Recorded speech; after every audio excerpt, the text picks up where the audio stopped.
What is going on? Hello, digital community. I'm your host, Rigo Murillo. My beautiful, awesome... Ruh-roh.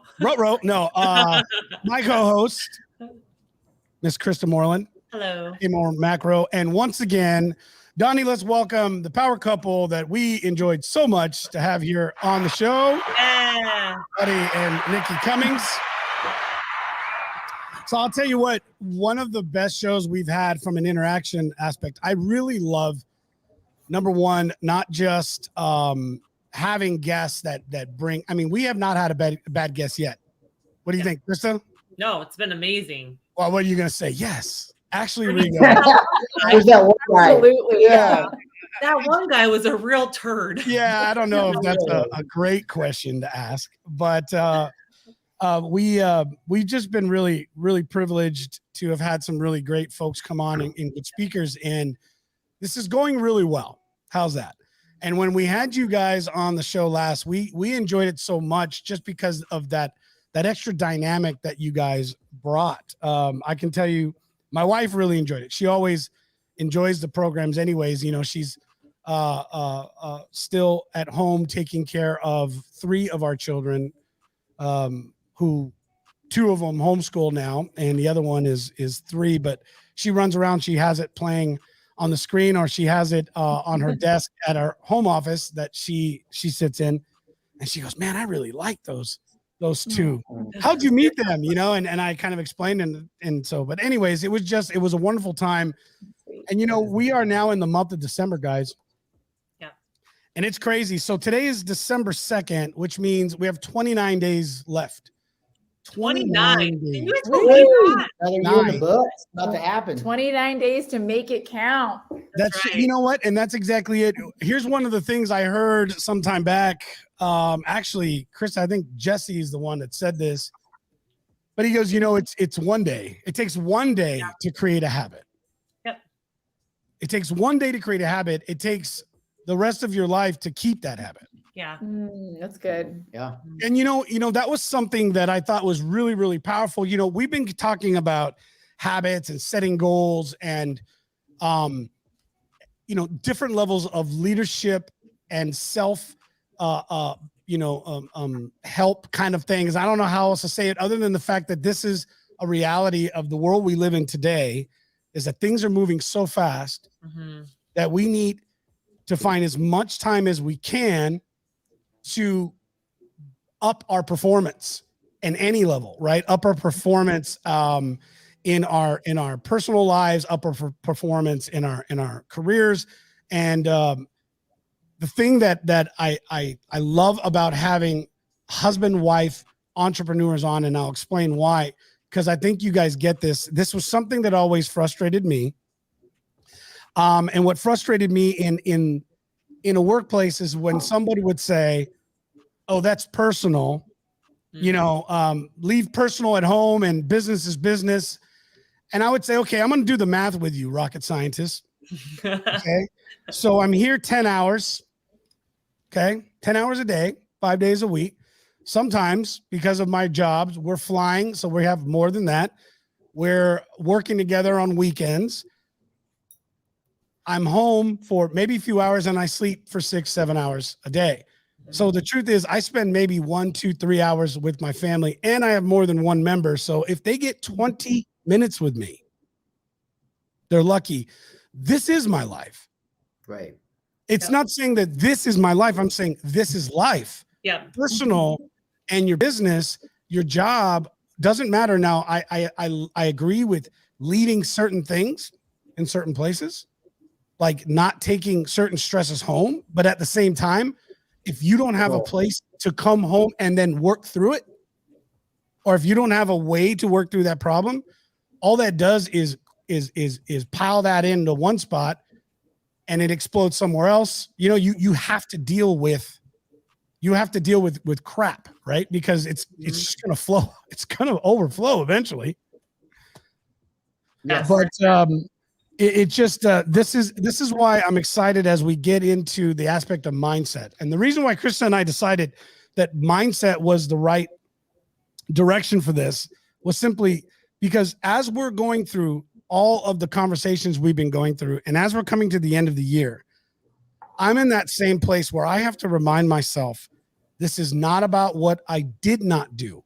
This is not about what I didn't get to, or the goals I set. Because maybe I set an unrealistic goal. Maybe I didn't move at all towards the goal. It doesn't matter what it is. It could be a goal, and maybe I smashed it. I crushed the goal, which is great, because then it's a flip side at it. But simply put, is how we prepare our mindset into whether we're hitting turmoil, whether we're hitting reward. This is going to be the moment that we level up. Yeah. Okay. Right. And you agree with that concept. So I just want to take one step back, because our last time being on the show, you guys are so genuine and so vulnerable that it's inspiring just to be in conversation with you. So I can see why that you guys are having the success that you do, right? Because it's like this, people are drawn to positivity, man. You give them hope. You give the idea that, man, we're going to get through it and it's going to be good. Allow people to put their guard down, man. So you guys are gifted in that sense. So I appreciate, and the connection. I trust me. It is. I'm like, come thank on. you. It was so easy. Thank you. I never Thank met you you very guys. I'm much. like, I want to like go have dinner with these guys. They're my friends now. Yeah. Fast friends. Well, you know, but that's so important. That's the thing is, and I was working. She's awesome. Her name is Courtney. She's an amazing copywriter. A little plug for you there, Courtney. We worked with her for quite a few months. She coached us and helped us through some stuff. She's an amazing young lady. And the thing that I was working with her on some stuff, and it just struggled. I said, you know, the thing that's hurting me, it's hurting me. This is why I started doing the show, by the way, because it started bothering me as I'm looking and I'm watching. I have young people that work for me. A lot of young people, like it's mainly young. I told a friend today, I'm really looking forward to working with people that are over 30. It's been a while. So I have my clients for that, and I have my friends for that, and I have, Krista. She's just barely over 30, but just barely a minute. But the thing is what started to hurt me, buddy, was as I was looking out there, I'm watching people fake it. And listen, I love being a little different, right? In our industry, in the wind industry, I've been in the wind industry a long time. And for those who know me, for many, many years, you only saw me in suits, right? I was fully suited up. I had no facial hair. I had the professional look, and I didn't mind. That was what was required of me, and I enjoyed it. But funny enough, there was still a lot about that wasn't me, and I felt uncomfortable. And it wasn't like, this isn't me, what my future is sitting on the couch playing video games and I'm going to be a multimillionaire on Snitch or Twitch or what do you call that? Twitch? Okay. Talking to my son. That gaming streaming thing. But the thing that hurt me was that I was watching that people are we have enough crap in our life right now that why do we need to fake who we are? It doesn't mean we can't grow and learn, but why can't we be authentic? Why can't we be authentic? And I wanted to be vulnerable because the truth is I need it too. Like I do this for me as much as I do it for everybody else. Like I'm learning from you guys, right? And Krista was all about that. It's like, we're not perfect. I'm not trying to be perfect. This journey is not supposed to be perfect, because when I fall, because it happens and it will, I don't want people to be like, he thought he was so good. Right. I don't need people to do that. You know what I want people to do? Like, I want people to come to my side and pick me up. Yeah. Right. I want people to pick me up. Maybe they don't know me, but they stand and they pick me up and they go, look, man, you got this. Because we're a humanity, we're a race. And I've just watched so much tension and division over the last year. And it just hurt. Like just as a, you know what I mean? As a human race, I'm like, man, this is horrible. Like, we don't need to be like this.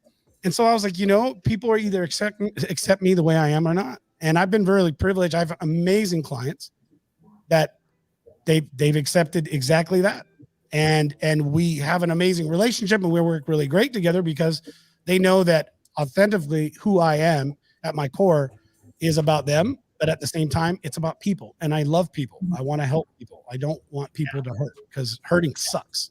And Buddy and Nikki, I get that sense from you guys as well, that authenticity is really important in how you guys create a winning mindset in your marriage, in your family life, in your businesses. So I would love to know, and I'm so interested in knowing if authenticity plays a role in how you guys set up that winning attitude and create that mindset of winning. Is that a big piece for you guys? Is that important for you guys? What does that look like in your business, in your home, and in your personal lives? I would be so interested in hearing that. Well, I'll let you go and then I'll jump in. I would just go back to kind of a story for me, because again, I think we all start off, and I don't know what it is, it feels like that we're trying to fit in, trying to be a part of it. In early years in business, I wanted to be a CEO that my father would be proud of, or what I saw on TV.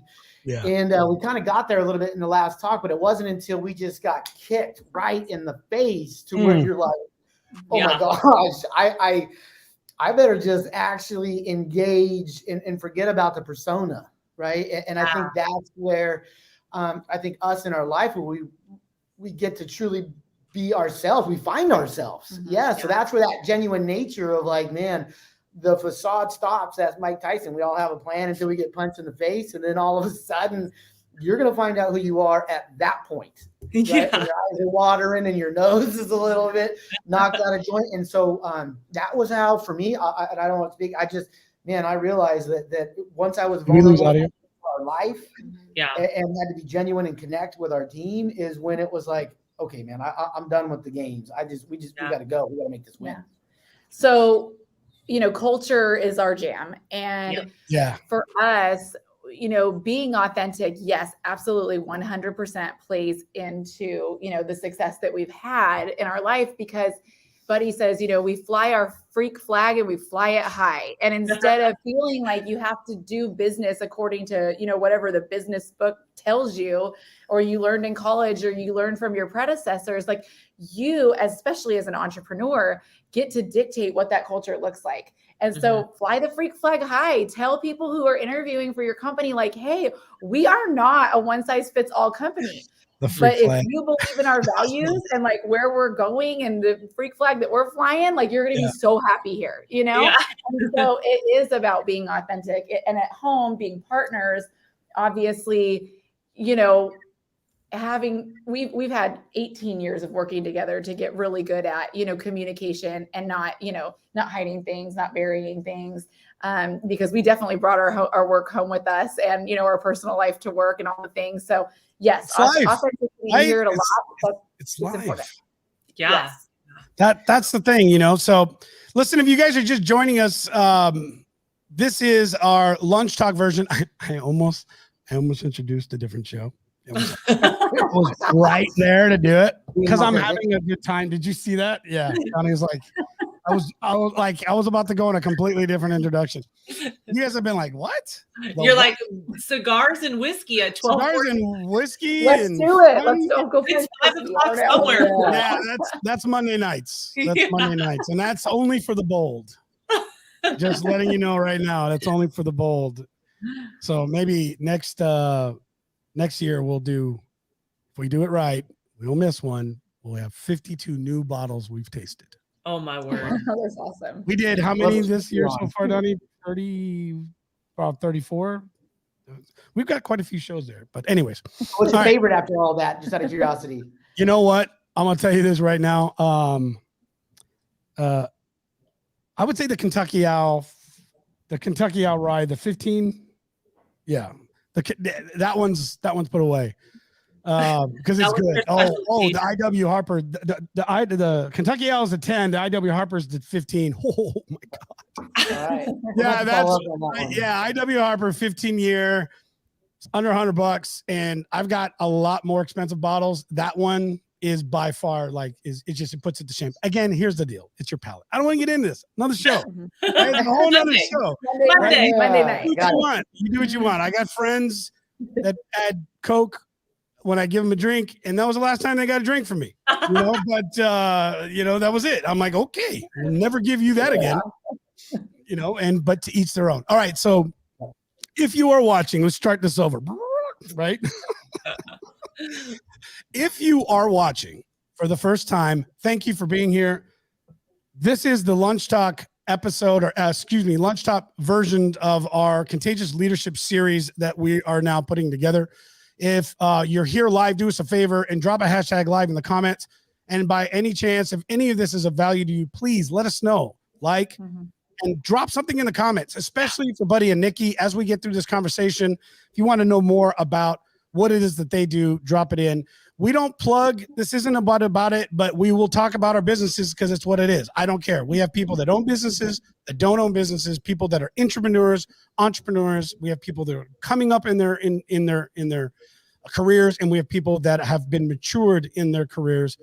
This is a place for you to learn and become a part of a community, and hopefully you get something valuable out of it. That's it. You just get some value, and it makes you better. So anyways, drop a hashtag live. Thank you, Eric. Appreciate it. And let us know you're here. And Eric's live from Mexico City. We're international today. Right on. That is awesome. That is awesome. Yeah, no, we've been really fortunate. We've got some great fans, and we've been getting them all over the world. So we appreciate it. So, all right. So we're going to get into it. So again, Buddy, Nikki, having you guys here last time, I'm telling you, we could have you on the show easily for pretty much every week, because there's so much for you guys to share. But when I asked you guys, Eric says, "Hey, Buddy, Nikki," when I asked you guys to come on to the show again, I asked for this reason, because last time we talked about culture, and you're right, culture is your jam. That's what you said. Culture is our jam. Well, you don't build what you guys built without it. And anybody, you know what I know is interesting, Buddy, Nikki, both of you guys can feel me on this. Do you remember before you became the entrepreneur, how you would look at maybe a small business or the individual who's running a small business? And maybe you'd be like, you'd have your own colorful context to how you felt to that person if they weren't one of your favorites, until you started building it yourself. And then you start to realize, wow, like this changes you. You have to make decisions you're not always ready for, right?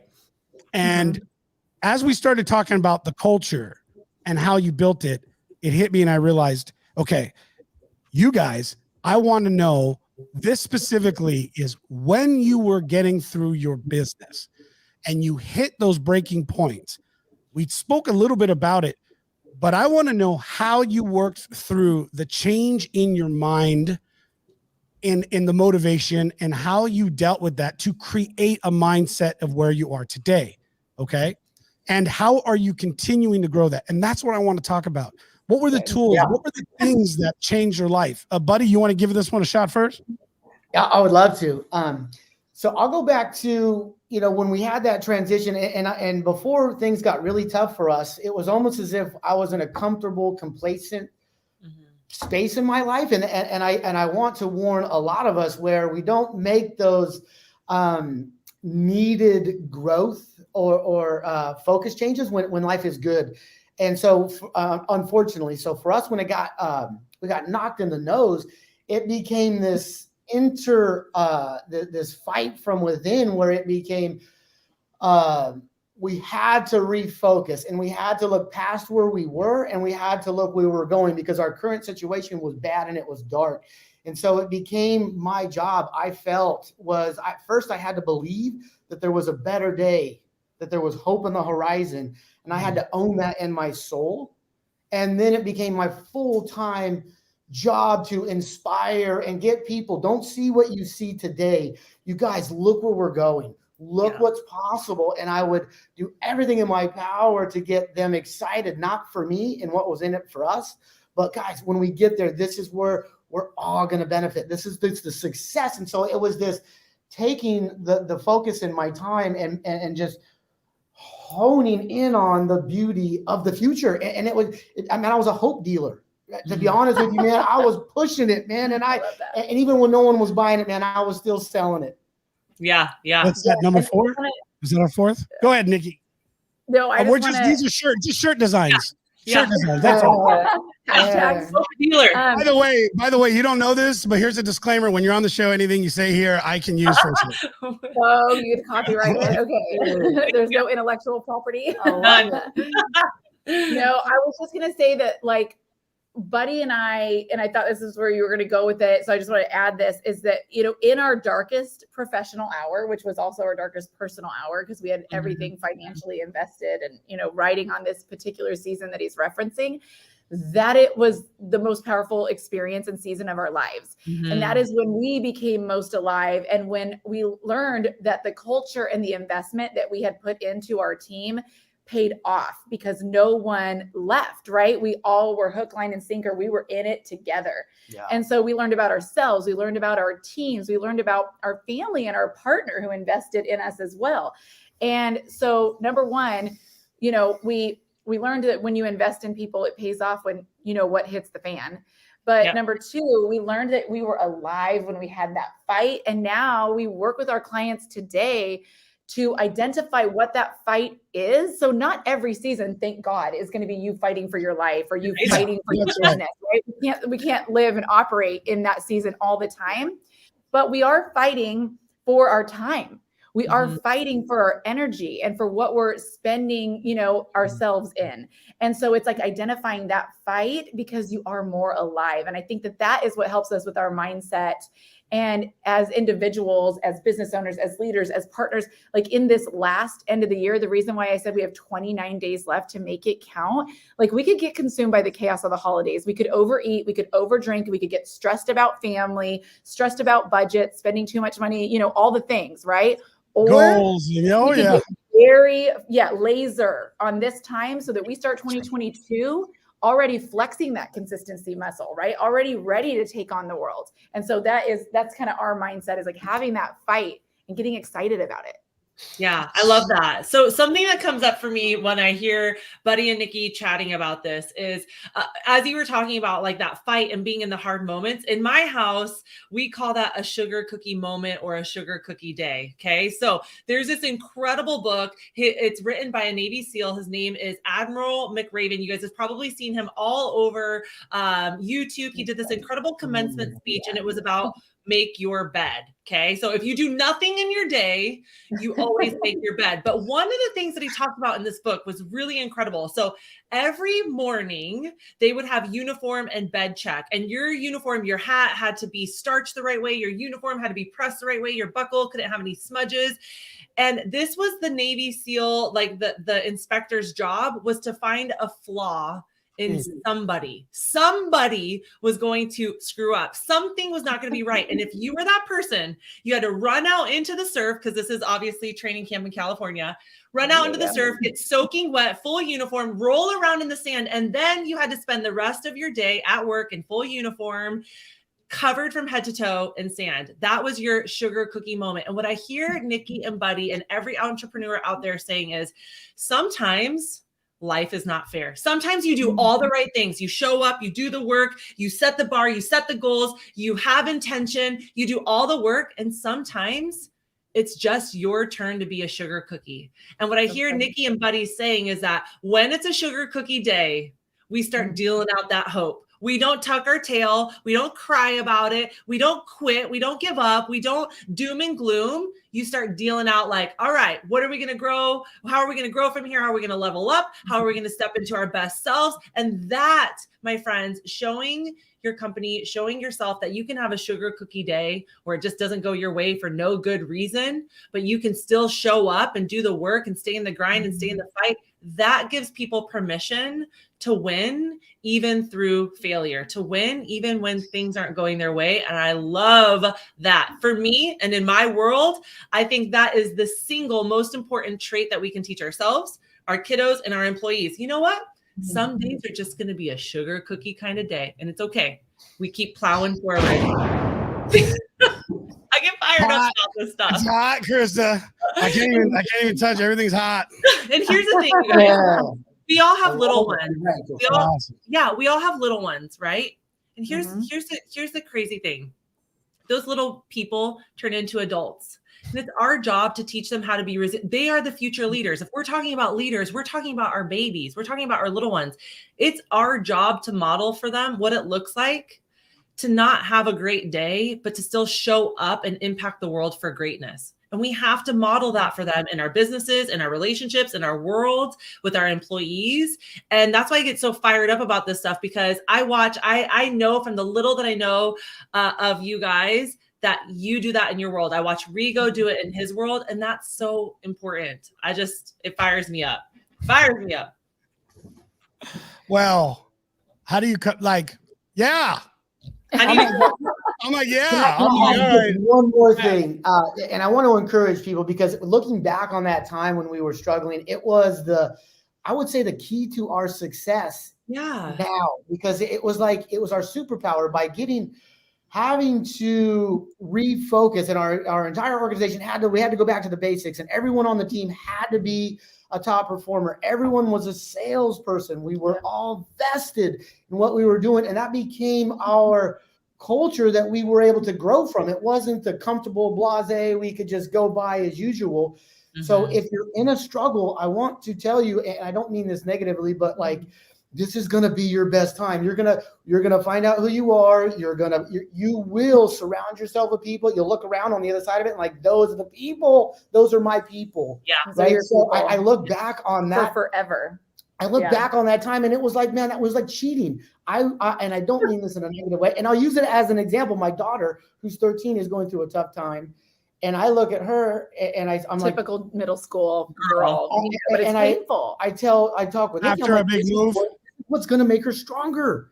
This trial she's in is going to define her. So please, and I know sometimes it's the holidays and it's the end of the year and we could be struggling. Trials, from having been through the toughest part of them, is our biggest and best asset in the business. That we are forged in fire. Yeah, forged in fire. Absolutely. It's the pain that does it. I mean, no challenge, no change, right? But I mean, let's think about this for a moment, because again, this is why we grab one topic. When we did the last one and we had you guys on, there was quite a few things actually to go over. We could have probably broke that into a couple different parts, because the truth is, think about all what we're talking about, but let's get real with what that means. Okay. That means pain. Mm-hmm. That is pure pain. That means loneliness. That means feeling lost and confused. This is the part that we can talk about what we went through today with a different look. But when you're in that trench, nobody understands the way you feel. Right? Nobody can help. Am I wrong? Or no, right? When Buddy and I were in the season of literally about to lose our business, we had each other, thank God, but we were both in it for the first time together, totally clueless. Yeah. We were so lonely. And I literally told Buddy, when we get through this, because we are going to tell people about this. We are going to talk about it. Because we didn't have anyone to go to. The people we were going to were our family. They loved us. They wanted to protect us. Some of our wise counsel told us to shut down our doors, take what little money was left, and go try again somewhere else. And we just knew that we wanted to retreat forward. We wanted to go in, and everybody else was telling us to run out. It was so lonely. That's the buffalo. That's the buffalo. So right. But I just want to add one thing to that, though. You add as much as you want, buddy. You could add 10 things. You can add 5 things. You can add whatever you want, man. This show is for you, brother. You're sweet. I will say, though, that being a spiritual person, when you're in that time, you don't have to bury yourself in guilt and fear, and that is a choice and an option, and it doesn't help, but it's very natural to experience and feel it. I would just suggest that it also, I realized towards the end when I was like, whoa, we really are not going to get out of this. I literally had to tell my wife, put your crash helmet on. We're going to hit the ground. It's going to be hard, right? Because I thought we were going to, like an airplane, come close to the ground. And I'm like, we're not going to make what a great analogy, buddy. I'm going to stop you for a second. Oh, man. Okay, my brain's going on 100 places. No, think about this. Scroll down, Rigo. Yeah, look, I don't know. You can't see it, but I was like, if you could, there was a light bulb that just went bing. Okay, it's just like, here's something. Prepare for the crash. Like, think about this. Like, we're going to hit. Think about what a pilot. Anybody in a situation. Think about what in a professional sport like racing of a car. Someone who is a pilot.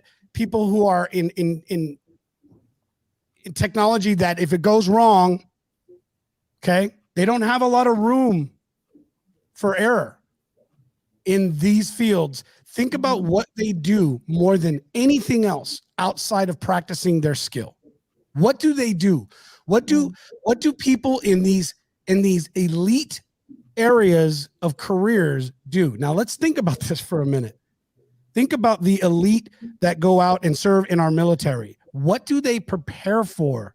Almost more than training, right? They prepare for when it goes wrong. Right? When it goes crisis management. Yep. Right? And so it's like, put on the crash helmet, you said, buddy, because we're about to hit the floor. I think so many of us forget that there is a good likelihood in the process of learning our skill, our craft, our trade, life, that there's going to be a crash moment. And several moments. Right? Yeah. Like several moments of crafting. That's exactly right. And so preparing ourselves for it. And here's the thing is, you will find, and I have found in my life, the more I was training and preparing for a bad moment, the less it happened. Right. Or the better equipped you were when it did. Yeah, it just seemed, it seemed like the harder I worked, the luckier I got. Shocker. Yeah. So just to finish that thought, when I've already owned and embraced the reality we're going to lose it all, and you realize, okay, it's going to be bad. Don't get me wrong. We're going to lose everything probably financially here, but we're not going to die. And I will tell you, looking back at our success today, the one thing that I could very much attribute it to, it just personally in my own life, is just not giving up. When everything looked so dire, it was like, I'm not going to look back on this moment with any regret that I didn't do everything in my power to do everything I can to make this work. And it wasn't until that last breaking point when we were out of everything, humbled myself and asked anybody that I knew that had a dime if I was trying to give away half the business just for one payroll. Just for a chance, just for another chance. Yeah. And it was just like, everybody said no. And it wasn't until our partner at the time said he's going to cash in his 401. I'm like, don't do it. This is bad. We're at the back. It's 100,000 every 2 weeks. Just don't do it. Save yourself. Yeah. And he's like, no, I'm going to do it. And it was like, man, it was as if God knew, like we've done everything we can. And that's exactly when he showed up. That's amazing. So talk to me through that process. What other things did you do? Like for myself, finding a group of other men who shared my pain, not just in business, but, we deal with, all of us, what we forget is we all have baggage that we're carrying in our life. And sometimes it's these moments, it all comes out because it's just hiding, right? Until you become a weaker state, and you grow. If you take it, the opportunity to. Okay, thank you, appreciate it. He forgot to check the battery. This is what I love about Damn going. It, Donnie. Damn it, Donnie. Damn it, Donnie. That's the other show, Krista. That's the other show. Oh, shoot. Yeah. This show doesn't go wrong. We don't do anything risky here. Because that's what the other show's for. On this show, it's darn it, Donnie. Yeah, darn it, Donnie. Yeah, the other show, it's damn it, Donnie. Oh, yeah, you're funny. But talk to me about the tools you did. Okay, so I'll share with you a little bit of the stuff I do.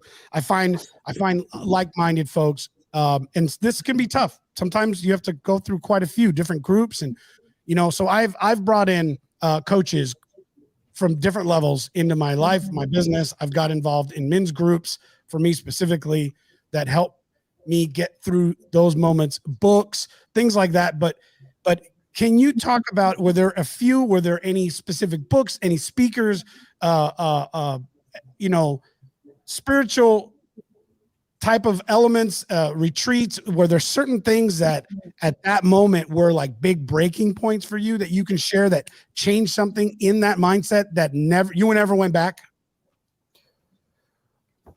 I will just say for me, I tried to talk to people when I was in that moment and losing everything, and I just felt almost like a sympathy response. And maybe that was just my own insecurities, but so I had a hard time going to anybody else with it. And I would talk to my wife, and it was kind of like, man, I probably shouldn't be talking to us about her because it just was hard and tough as well. So, but it was good, but it was just like pouring salt on. We knew, so it became very spiritual. It was the one place where all of a sudden everything I was about to lose didn't really have the value that when it was a God thing, it was like, man, that's not what it's about, and him, I felt saying, I will be there and you're going to be good, didn't necessarily mean financially.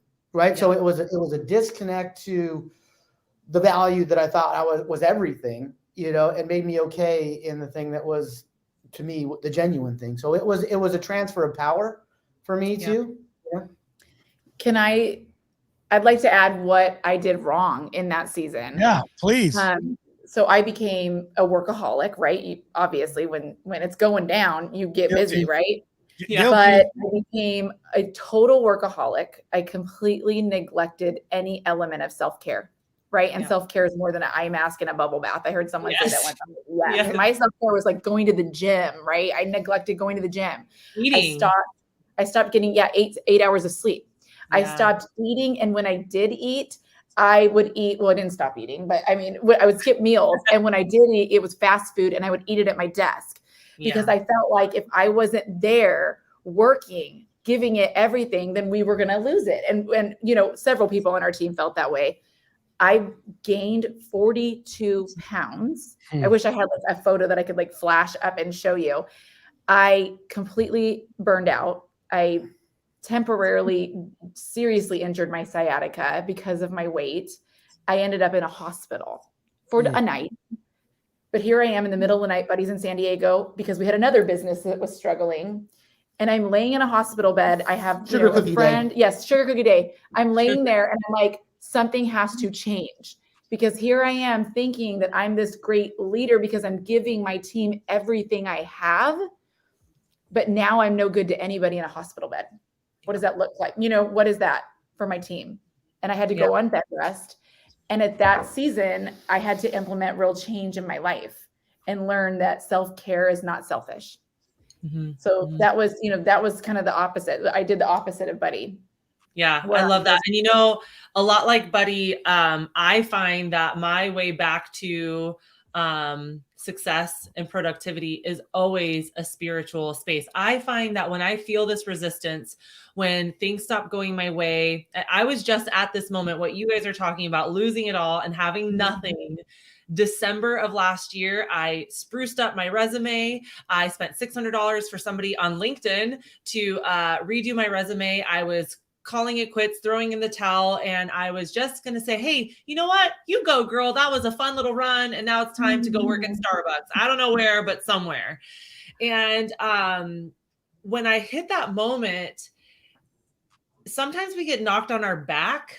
And I have a faith too, so that we will look up at what is important and what is true. And sometimes it takes falling flat on our back, having nowhere else to go, so that we will look up at what matters and start to dig in and start to unravel the things that we've allowed to take value in our world that is not going to bring us peace of mind and clarity in what it is that we need. And so, Buddy, I love what you said. Like, it becomes a very spiritual moment for me. And I can remember several times in my life when my son was having his medical issues, getting down on my knees and crying out, like, I can't, but I believe and I trust in you. And that changed and shifted everything for me. And that's always the trajectory in the right direction for me. And so you don't even have to be a person of faith, the universe, energy, mindset, that can be that thing for you too. But where you go in that moment, what you feel in your head, what you feel in your heart is going to make the difference between whether you go towards success or you fall into depression and habits that don't serve you. Dude, exactly. So preach it, sister. Agree. Yeah. Well, I mean, and unfortunately, these are things as an entrepreneur right now. I've been having this discussion with my own family and my wife. We had it this morning. Like, it's so easy to slip back into it, especially when you're in the grind. Yeah. You know, and so, you know, I shared this with you guys earlier, but you know, when we do this, I do this for me and you, but like these topics, these are things I'm working on, right? Because to me, I'm like, look, I'm an entrepreneur, I'm a father, I'm a husband, I'm a business owner. And right now, these are my struggles and pains. And it's not the first time, but it's not the same problem, right? And that's the part that I have to look and realize that there is hope in this mud, this muck and grime that I'm in, because this is a new leveling up in my life, right? Because if I'm learning from my previous lessons, I've overcome that. And so my problems are different. My struggles are different. My challenges are different. Sometimes they will be the same. Well, then that's great, because if you have the same issue all the time, then you know how to go address it, right? And you can prevent it. But they shouldn't be the same. And that's the part I have to remind myself, like, I shouldn't expect the same problems. Like, if they're the same problems, I'm not learning.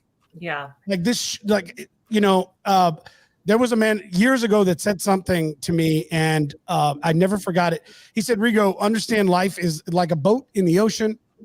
You're either in a storm, coming out of a storm, or preparing for a storm.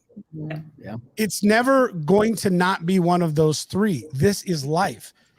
The storm and how you get through and how you prepare and how you get out, all of these things will change, all dependent on how much preparation you have going into that storm. This is why sometimes, if you think about it, think about this, buddy, Nikki, Chris, I know all of you guys can think, but think about the problems we used to face in the beginning of our business, where we don't even remember that anymore.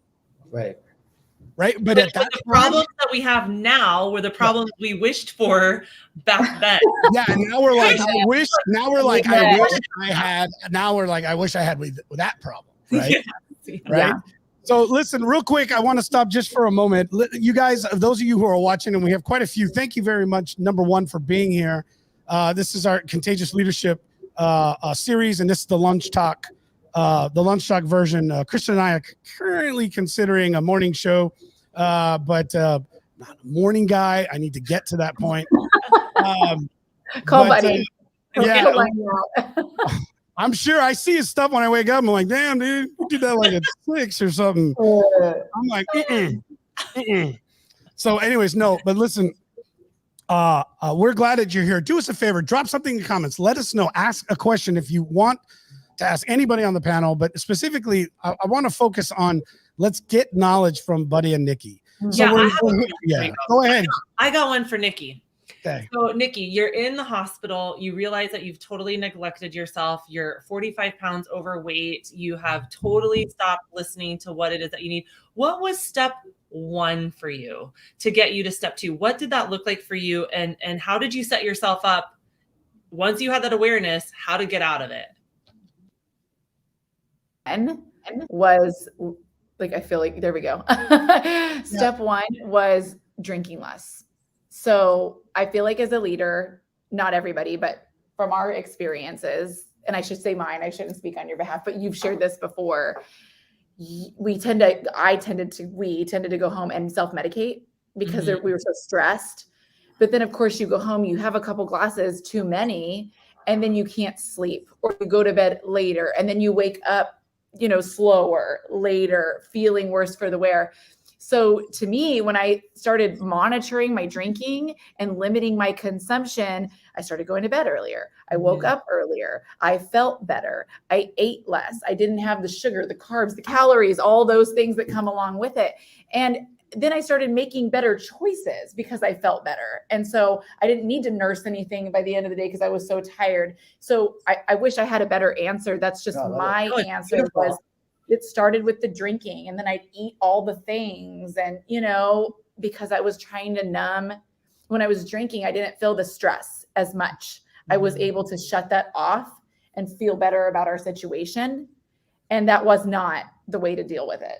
Yeah, I love that. You went back to the basics, right? We go back to the basics. We know that it is hard to be creative. It is hard to be a leader when we are in a space of hurting. So if we can go back to drinking our water, getting our sleep, eating whole foods, those 3 steps in and of itself is the foundation of internal and external health. And if we want a healthy business, if we want a healthy relationship, if we want a healthy marriage, a healthy family life, we have to embody some type of health, right? So I love, Nikki, that's not too simplistic. I think it's perfect for anybody that's on here. And I see some people writing, I needed to hear this today. So there are people that are where we are talking that we've been, and they need something simple. It doesn't need to be a drastic life-changing shift. It needs to be just give me step 1 so I can get to step 2, right? So thank you so much for sharing that. I think that is powerful, and we need simple, right? If you guys, you've heard the saying attitude of gratitude. Again, you guys, for those of you watching, I get it, right? When you're talking to this about somebody else, like I can tell you right now how many books I can recommend, a ton of great ones to inspire you, right? And I can tell you all kinds of cool, fancy words. By the way, some of these are really cool. So I've been writing them down. They're not fancy words. They're bullet points in a life. To me, these are like when you're saying something like having a permission to win or an attitude of gratitude, these are bullet points that need to reference us to a specific moment that we need to stop and take a time. Nikki, you talked about self-care. That goes into moments of reflection and meditation. And I'm not talking the hum. I'm talking time alone, without distraction, without this. Don't break it. Don't break no it. Kidding. I'm like, something's loose. He always gets me with the sound effects. I love it. I'm trying to I'm supposed to play it off like I don't, but it's funny. Yeah, Rigo, I think that moment of reflection is so important. And there was a really great question asked, Nikki, to go back to what you had mentioned is, what did you replace that self-medication with? Like, how do you replace that relief, right? Because that's a coping mechanism. So what did you replace that specific coping mechanism with? Yeah. And a lot of times when you quit, like you'll hear when people quit drinking or smoking, they'll start eating more, right? And they'll gain weight is because you're trading one habit for another. So this is going to sound really weird, and Rigo, I'm laughing because he said he's not a morning person. When Buddy and I started implementing a morning routine, everything shifted for us. We could not drink because we had to wake up, right? And if we drank, we wouldn't, and we truly it would be painful, occasional, right? There was and we're not like in recovery. We I get it. I love the vino. I totally get it. Trust. I don't metabolize alcohol anymore, so it's I really 2 glasses of wine, I'm up all night. Oh, I just got a text from my wife. Thanks, Nikki. Appreciate it. just she just texted me. She goes, "I win." Nikki said it. Michelle put it in the comments. Buddy quotes Tim Ferriss all the time that your day is 1 in the morning, and then Buddy says your mornings are 1 the night before. So so once we made that commitment to wake up at a certain time and have that routine, and I tell our clients, Buddy tells our clients, it's different for everyone. You get to decide what it looked like. I used to coach people like, we got to do this and this. You got to, start your morning. And it's like, no, you have to define that morning routine that inspires you, that you finish it and you feel like you're on top of the world. And I can't say what that looks like. It's different for everyone. But once we started implementing those practices, and even if I did feel like crap in the morning, I would still get up. Then it was like, okay, I don't want to do that again. So it did start like a chain effect. When I slip away, which I do, like Rigo said, we're here sharing, like we struggle with these too. And that's why we're talking about it. When I start to backslide, I see that my pants are fitting a little tighter. I'm not sleeping as well. Everything starts to change. So it's not an easy answer, but it was a sacrifice to start getting to me, it's like, everything is connected in a way that I don't think we stop and think enough. And that's what I talk about, a time in reflection, is having to stop. And this is why, I'm learning this for myself. We had a conversation with a gentleman by the name of Steve Adams. Okay. He was 2 weeks ago, Krista. Yep. 2 weeks ago. So, funny enough, I bought his book as we met each other months ago, a year ago. I bought it, never read it. Listen, I support my friends. You know how many books I've bought of friends that have written books, and I'm like, some of them are better not be on the shelf. I didn't buy yours. I'm sorry. I forgot, even though I'm like, hey, best-selling. Anyways, no, listen. But here's the funny thing is that I started reading it and I'm like, son of a gun. Like right in the first chapter, I'm just looking and I'm seeing all the things. Now, by the way, if you haven't seen it, go back, watch it. Steve Adams is a performance expert. Brilliant. The guy is, and literally, like, not just because he calls himself that, but medically, he's actually got like the top doctors on the planet, like behind his whole concept of what he's doing, and literally like increasing the performance of high stress, high level people. Okay. And what is interesting is what he found. And so when I'm going through this and I'm listening to you guys talk and I'm listening to the changes that are being made, and I'm beginning to understand this myself, I'm realizing that sometimes it is just in the silence alone where you need to lay it out, just like you do in our work. I had this conversation with a client here the other day who just recently was going through an ISO audit. And I said, everything you just did, the preparation, the cheat sheets, you guys know this. Many of us have gone through this, getting your ISO certifications, and all the things you have to do and what you align and what you put in place and what do. You get it. Most of the times you're not even going to get asked, but you have to have it ready and you have to have it prepared and you need to make sure it's there. And there's all kinds of due diligence. But when do we do that to our life? When do we sit there and do an ISO audit on ourselves, right? When do we sit there and break everything down and look at what's gotten disorganized? What habit is now changing? So, I believe that was Paul, you mentioned something you're going through, but here's one of the things too, you guys, as I'm going into my life and as I'm coming to the end of the year, there has to be a season. There's a reason why we have seasons. There's going to be a refresh. We're coming into the winter, unless you're in Florida, and then you're going to be, right. You're going to be shifting into some new areas, of where you have the opportunity to hibernate a little. Like, this is our time. And although it's busy and it's chaotic, this is the season for a reason. Mm-hmm. This is time to be and look at the gratitude and of where you're at. Not, well, this horrible thing happened to me this year. I get it. Right? I get it. Here's why, Rigo. So we have in our brains, we have this, it's called a RAS, your reticular activating system. Okay.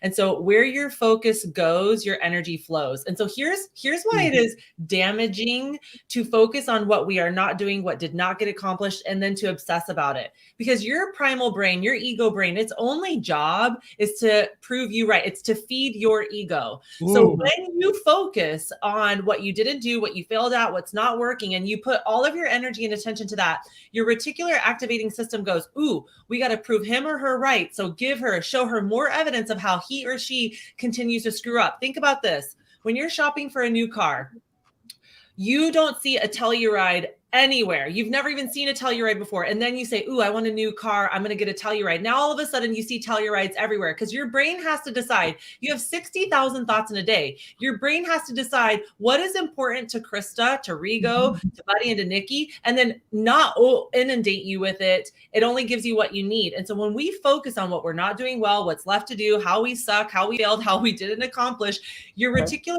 activating system goes, here's your evidence, here's your evidence, here's your evidence. But when you go, okay, that didn't go well, but I'm going to pivot and do this and move in that direction, and we're going to keep moving forward. Then your reticular activating system, your RAS, goes, ooh, let's find evidence for how we got this. We're good. That hope dealer, it's our reticular activating system. If we give it the hope to deal out, because we can give it the funk to deal out too. And I don't know about you, but I'm going to pick hope 9 times out of 10 every day of the week, right? So that's why it's so important. that we can have bad things happen. We just can't like meditate and get stuck on those scripts, right? Yeah, absolutely. And no matter the pain that it's causing, right? There's consequence for everything in life. That's just life. Yeah. Right. A conversation. Shiv. Yes, Caitlin. We've used that so many times since our last session. Oh, I love it. Oh yeah. Yes. Yes. I love it. Yes. I know. I'm gonna be using Hope Dealer for the rest of I the know. month. I'm like, I've already thought of a pretty cool design. I'm like, we just got to get to it. Like, poor Erica. I have so many ideas for her. She's like, yeah, so stop getting clients and I'll have time to do stuff for us. Yeah. Add that to the list. Sure, Dad. I can do more. But I'm sitting here listening to you guys speak about all of this and all the conversations that we've been going through, and I'm listening to the questions that people are bringing up. Ultimately, I think that from my experience and from what I know from listening to others who are successful, the one thing that doesn't change is you can't do it alone. And what I mean by that is it doesn't necessarily mean you need a physical person, because sometimes that just may not be the case. Right. And so this is the area where you're getting into that moment of spirituality. Okay. And connecting there. It doesn't matter where it is. We're spiritual beings. So whether it's our body, the being, whether it's our family balance and that level of our area, or if it's our spirituality, but all of these things need to have time. And I know this, but this is what I want to remind you guys of. It's very, very simple. This balanced life is not, to me, this my personal opinion, is non-existent. That's not how life works, right? It's not a balanced life. You can't have a balanced life. Life will be unbalanced. That's the whole point. The idea is that you are giving each of these 4 core fundamental pieces of your life time. And so when I kind of come in as a final thought and we kind of get ready to wrap up the show, because the hour's gone, with you guys, it's like 5 minutes. But I got 10 things I want to talk about. So I'm like, look, we'll do it again, buddy. We'll do it again. We'll bring you on. We love having you here. Listen, I mean it. But and there's questions that were coming through, and those of you guys who are still dropping them, drop them in the comments, buddy. Nikki, go in, get into the chat and answer them for these guys, and drop it in and let us know. And for some reason I can't type in this chat, but not in this one. It's weird. Yeah. Listen, Eric, I'll follow up with you because we do have some thoughts for sure. That's awesome. Well, you know what? You drop it in the final thought, Nikki, here, and I'll let you go, and then I'm gonna leave with a thought for everybody, and Krista will give you the same. But go ahead, Nikki, to answer. Well, it's about culture. He just said, what are some simple tips? And for me, I was just going to say, Ted Lasso is one of our favorite shows. And I love that he just cares. He doesn't overcomplicate it, right? He's like cheesy and dorky. And yet he's so beloved because he cares. So to me, that's my hack, is just to fall in love with your people and everything else falls into place. I'm gonna hand it over to you. Yeah, and I would just say on that particular point, a tactical way to do that is, as a CEO, weekly, put it as your priority to spend. And I did it on a cell phone, and I would just record myself 3 to 5 minutes redirecting the organization, because I think your team needs to know where they're going, that you care, that you see them, that there's hope, and that you appreciate them, and to bring their whole self to work, not just their hands, right? It's that, and every week for a year, if you can do that, remind them, because what that'll do to you as a leader is it will put you in that place of reminding you where you're going, how much you appreciate your team, how excited you are to where you're going, right? It's a full circle of every single week you're reminded of what it's about, and that's about them as a human being, and you guys together as a team going to a better place tomorrow. And I think it's one of the most awesome things we were able to do on the culture part. So good. Yeah. Krista, it's all you, girl. Hey, by the way, you guys, I'm forcing myself to shut up. I'm like, I'm looking at Krista. I know she's got to go. Like, we have other coaching programs. And I'm like, I know, Krista, I'm trying. I want to keep talking.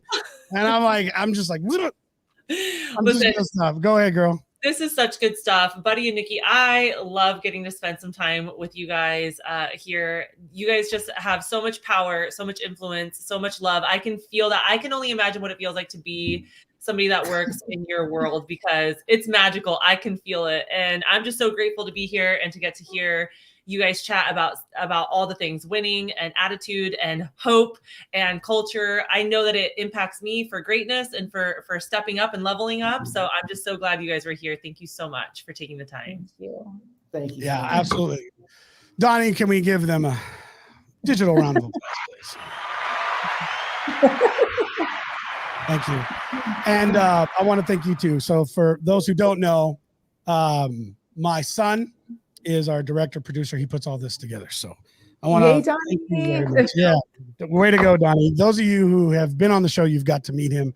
And if you watch the ATF show, then you see me yell at him quite a bit. It's part of the show. It's part of the show.